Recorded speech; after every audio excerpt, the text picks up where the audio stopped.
Hello, BookTube.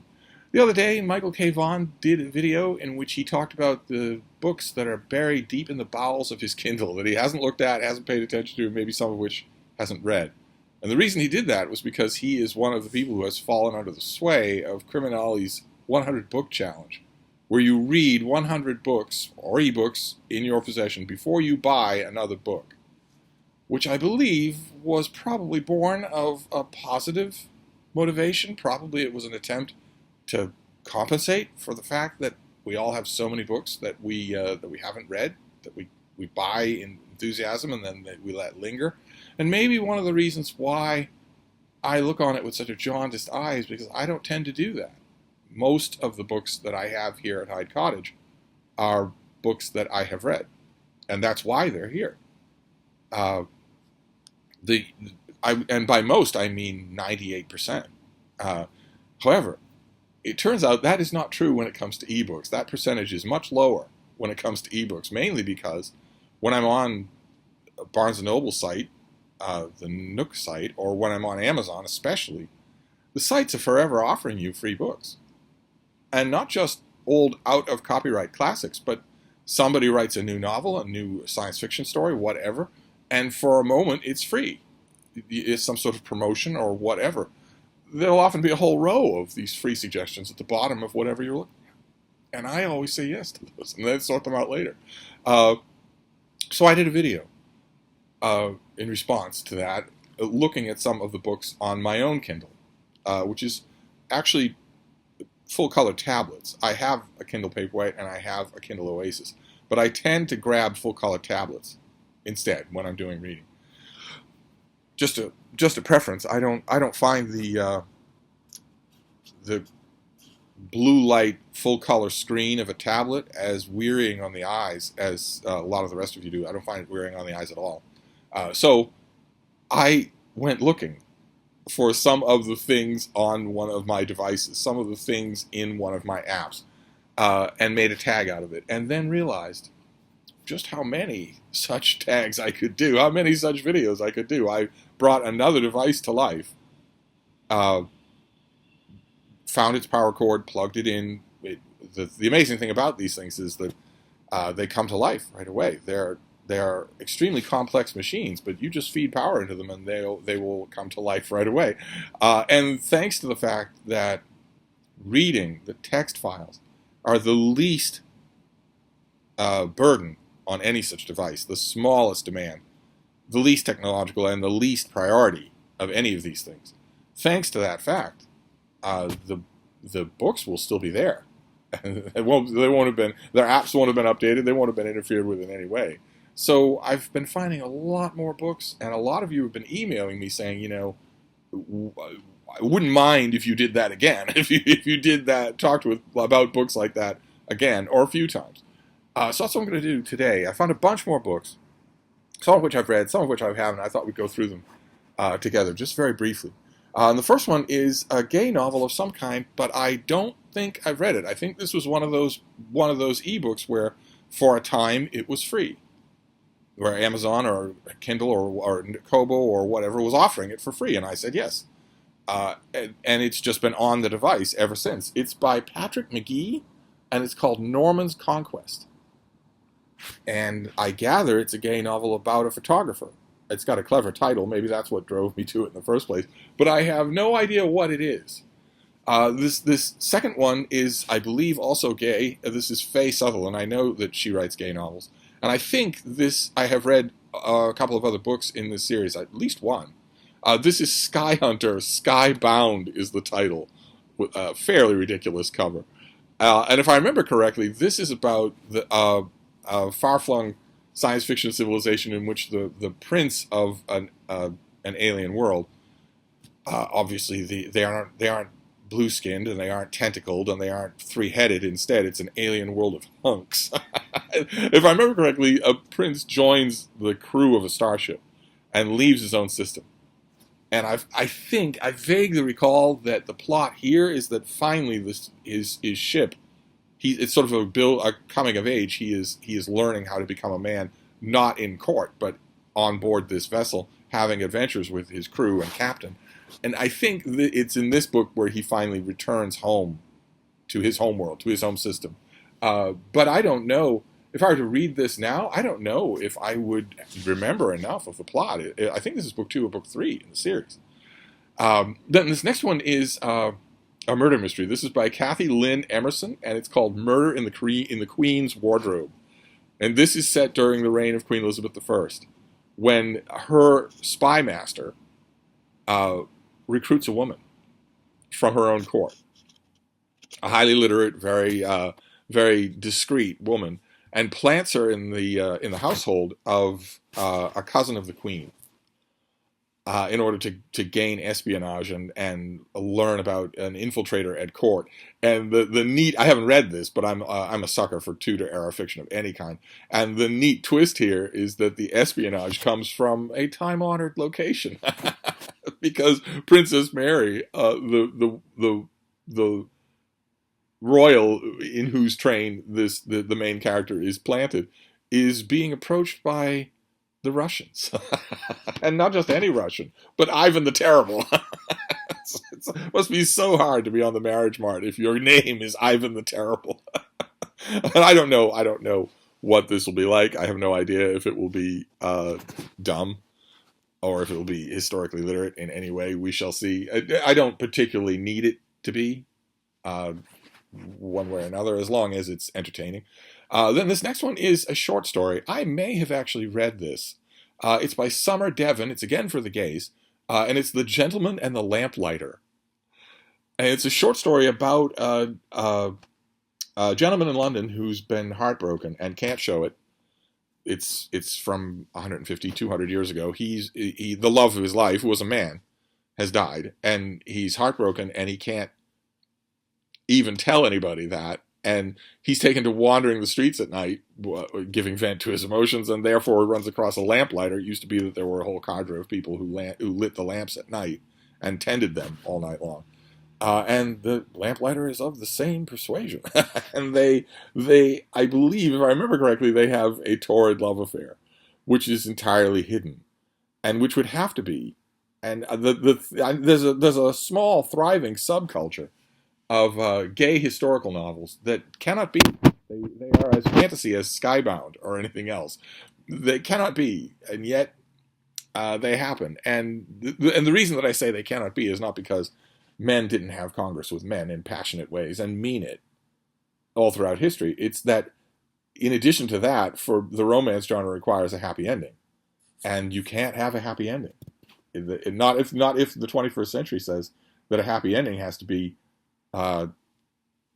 outward honesty to the world, taking pride and possession of who you are. If that's a necessary element of a happy ending in a 21st century story, then you can't have that. And I wonder I'll have to read it again. It'll take 15 minutes to read. I'll have to read it again to see if it rings any bells. This next one, no small thing. I'd completely forgotten that I had it, but it's no small thing. It's The 5 Books of Moses by Robert Alter. His incredible translation of the Pentateuch. This will have all of the notes. It will have his intentionally weird, intentionally complacency-shattering translation. And there it was, sitting there in the bowels of this old device. Then this one is a novel. It's by Robin Kerman. It's called Bradstreet Gate. Those of you who have ever been to Cambridge here in Massachusetts will recognize that is the Bradstreet Gate of Harvard's campus. I've been in and out of that gate more times than I can count. 80 million times. Not for among other reasons, the fact that there's a bus stop right there. so you're at Bradstreet Gate. You have to go through there anyway. But often to get to Cambridge Common, if you're on the other side of Harvard Yard, then you can just cut through by going through Bradstreet Gate. And this is an academic novel, if I remember correctly, very much in the mold of A Secret History. I think there's a handful of undergraduates and a charismatic teacher, and he's accused of a crime, and that crime echoes down the years in their lives as the narrative follows them after college. if I ever read Bradstreet Gate, I do not remember it. I'll have to see. I'll have to try the first few pages and see. Did I get this from a publisher? I'm assuming that I did. Maybe back when I wasn't taking ebooks seriously. I don't know even the publication date on this thing. I'll have to read the first few chapters and see whether or not it rings a bell. I lose a little patience with secret history type campus relationship mysteries, but I always love it when writers try to evoke something of the nature of Harvard University. It holds a place in my heart, so we'll have to see. We'll have to see. I just found it odd to find this thing on the device. Then we have some high fantasy. This is Matt Spencer, Changing of the Guards.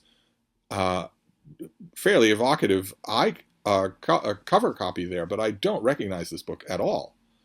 It doesn't ring any bells at all. So did I read it? I honestly do not know.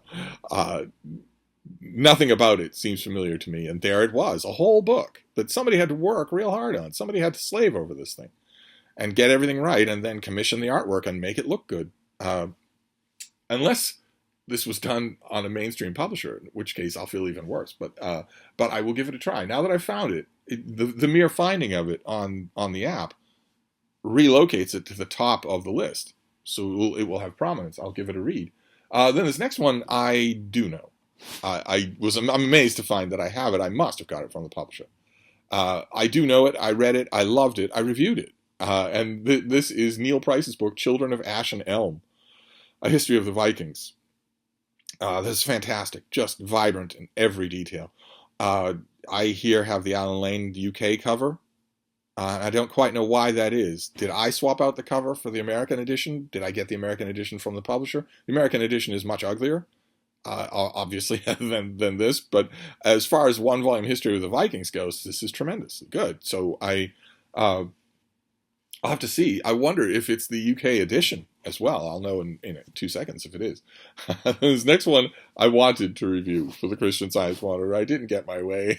My editor shut me down pretty quick, and she didn't insult me by giving me any kind of highfalutin false reason. Instead, she said, "I'm not going to let you review that because it's gross." I laughed my head off, but if an editor's going to be that honest with you, the only recourse is to feel honored and just let it go at that. But what I wouldn't have given to review this for the Christian Science Monitor. This is Bill Shutt's book, Cannibalism, A Perfectly Natural History. And this is his story of how incredibly prevalent cannibalism is all throughout the animal world. And when you think about it for half a second, you realize that would be inevitable. Most animals, like for instance frogs, produce thousands and thousands and thousands of offspring on the assumption that the odds will be against even one of them making it to adulthood. They produce great clouds of offspring, eggs, newts, whatever. And those creatures are completely defenseless for a long time. They're just floating protein. That's all. It stands to reason that they would be option number one on the menu. And the book knows that it's fighting an uphill battle because people just viscerally hate the idea of cannibalism. But also, it's very funny. It's a comprehensive look. It's very, very, very interesting, but very funny as well. And I didn't know that I had the ebook to this thing. I had no idea. I have the printed book somewhere. Same thing with Children of Ash and Elm. I have the printed book somewhere. And I had completely forgotten that I had the ebook, which tells me that this spelunking through old devices and looking at old ebooks should be a project rather than a lark. I should be paying attention to everything that I have and trying to get all the items like this onto every device instead of having X number of books on one device and not having any of those books on the other device, which has another X number of books. I know the solution would be the app Caliber. If I could get it to work. If anyone could get it to work for me, then that would be the solution. I would just plug in each of these devices to Caliber, upload all the ebooks that are on them into a massive Caliber library, and then disseminate that library to whatever device I'm currently using. That is the goal. That would be great to do. Someday, one of you will come over here and side by side, We will make that happen. Someday that will happen. But in the meantime, the cannibalism exists as an ebook on one device and not on any other. This one, I had no idea that I had. I can't imagine that I bought it. I try not to buy books electronically the way I buy them physically. But I also can't imagine that a publisher would send this to me. This is by Perry Brass, and it is called The Manly Pursuit of Desire and Love, Your Guide to Life, Happiness, and Emotional Sexual Fulfillment in a Closed-Down World. And the author wrote a book a lot like this, right before this one, The Manly Art of Seduction, The Substance of God, and King of Angels. He's written all those books. And I remember this book. I read it, and first of all, it's not a closed-down world. Okay, not anywhere near a closed-down world. Just the other day, I heard a young cable news talking head in the canned banter that the talking heads do in between serious stories about the downfall of Western civilization, where they do canned banter. A cable news talking head mentioned that he'd been out at the club until 3 a.m. He named the club a gay club. And nothing at all happened. It was not the end of his career. It was not the end of his life. It was nothing at all happened. At least on the coasts of America, it's not as buttoned down, as closed down a world as it used to be. But this is not about love. If I remember this book correctly, now that I've found it again, I will give it a reread. But if I remember correctly, this is not about love at all. It's about desire and about grinding. And it elevates the pursuit of those things and the finding of those things with different people every hour, if it has to be, to the status of religion in your life. That this should not only be an important part of keeping you physically healthy and well-balanced, but that it should be a religious pursuit of yours. It should really be a gigantic key element of your identity. We'll have to see. My memory of this is extremely uncharitable, as just a necrotically unhealthy way to live or outlook on life. We shall see. I will give it a reread. That'll be part of the fun of this project, is to go at these things again and see just how long it's been, just what is what. This next one is by Max Adams. It's In the Land of Giants. And this is a history. This is a history of the Middle Ages, the so-called Dark Ages, but with an interesting twist. It's mostly a history of the Dark Ages seen through the ruins, the topography, the buildings, the plans, the farms, the cliffs and rocks. The actual physical world is evoked wonderfully in this book. And also how similar or how different that physical world would be to what you're looking at when you walk around on the downs near your house or whatever. I haven't read this in a long time. Well, I'm happy to know that I have an ebook of it just sitting there. Can you imagine? I mean, this is the tip of the iceberg. We're talking hundreds and hundreds of these things. Can you imagine how much space these things would take up if I had them here at Hyde Cottage? All without remembering that I have them? Kind of amazing. The next one is post-apocalyptic fiction. I remember really enjoying book 1 of this. This is book 2, and I don't know that I've read it. This is Deep End by Grace Hamilton. And you can see there the classic post-apocalyptic cover, the burnt-out cars, the shattered buildings. This is a series of novels. I don't know how long it's gone on. It could be still going on for all I know. I remember book 1. This is about a super EMP, electromagnetic pulse. That is a real thing. An EMP is a real thing. It will, if it happened, it would be the end of civilization as we know it. It breaks down all as you can tell from the title, it breaks down all electromagnetic production of any kind. So suddenly technology doesn't work. And this is a super EMP, which gives the author license to make it even worse than that would ordinarily be. A large EMP produced, for instance, by a solar coronal ejection that fried the world's electrical grid would be bad enough. That would be plenty bad enough. Because if that were to happen, you would be thrown on your own devices immediately, and no help would be coming. It's not like if you just hold out for a day or 2 or 3, the grid will be back up and running and you'll be back to normal. No, you'd be thrown onto your own devices. And as I've often mentioned on this channel, virtually nobody is prepared for that. Virtually nobody is. You are so completely dependent on grids of all kinds working, on electromagnetic devices and electric grids working. You're so completely dependent on that that I'd be willing to bet you don't even have a gas-powered generator in your basement. A portable gas-powered generator, something that would allow you to refrigerate your insulin, for instance, or have a little hot water, for instance, or something like that. Most people aren't ready at all. They don't have a larder of non-perishable foods. They don't have a gas-powered generator with cans of gasoline. They don't have a pallet of water, a whole pallet of drinking water. It just tucked into a corner somewhere, sealed and tucked into a corner somewhere. They don't have an emergency medical kit, a smaller emergency medical kit, at the very least, a knife that will work.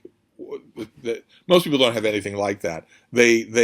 Most people, especially in like, for instance, here in the East Coast of the United States, view anyone who starts to talk that way as a prepper, as one of the lunatic fringe preppers.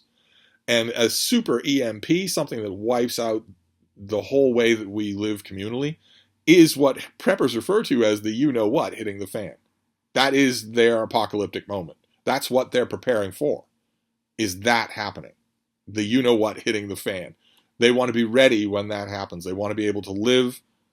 They want to be able to continue. And they want to be able to protect their own when that happens. Acknowledging, in this case, I think justly, that if that were to happen, if the world were to go dark, the way it does in the first book of this series, the world just goes dark.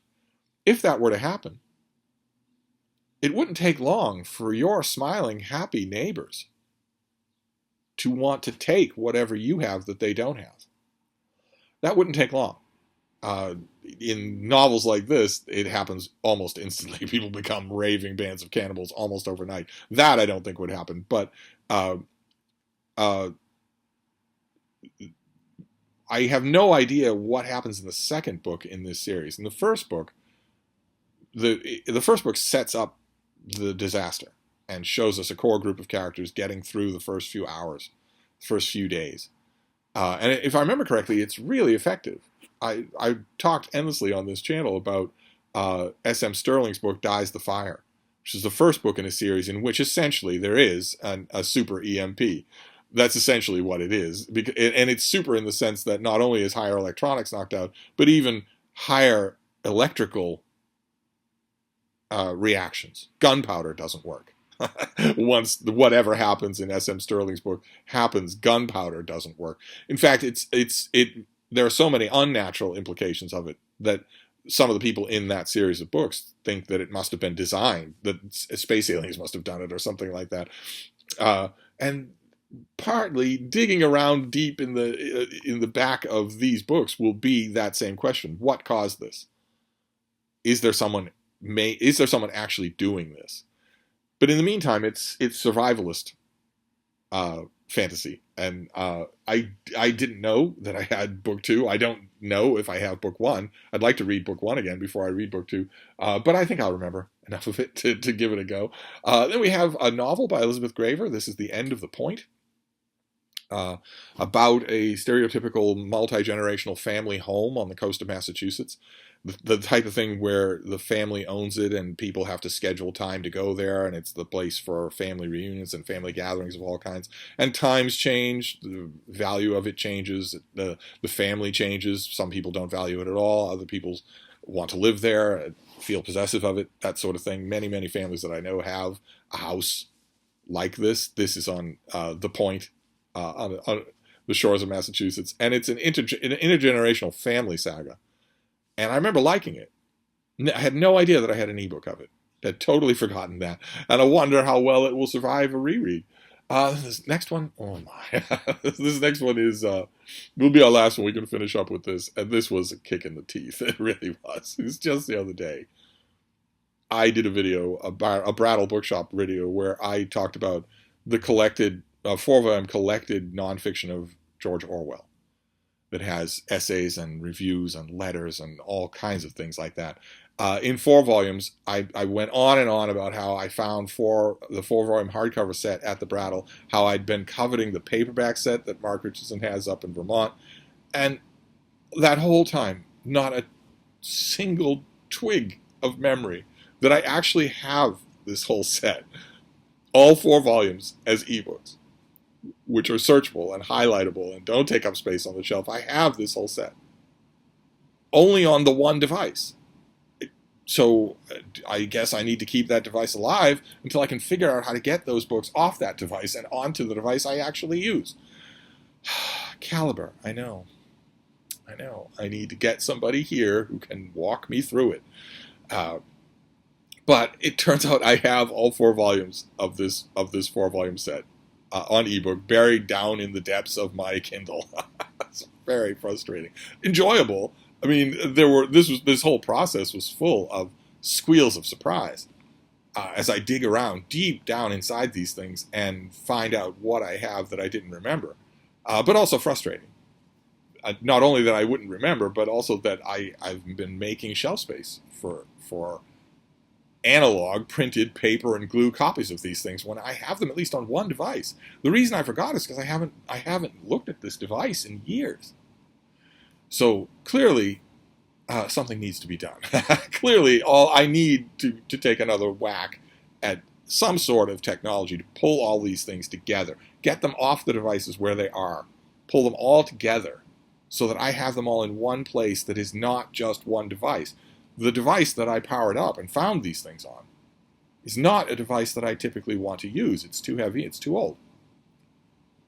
Am I consigned to using it just to read these things, or can I get everything on it off and somehow assemble them together? That will be the question. In the meantime, I wouldn't be surprised if we find a few more of these videos as I go through a lot of these old devices, because doing it for one and finding things like this Orwell set or Cannibalism by Bill Shutt, going through this one and finding things like that is making me wonder what's on every other device, and there are lots of other devices. So if I do this again, I will drag you through it. In the meantime, I'll wrap this up for now, but I'll be back. Thank you, BookTube.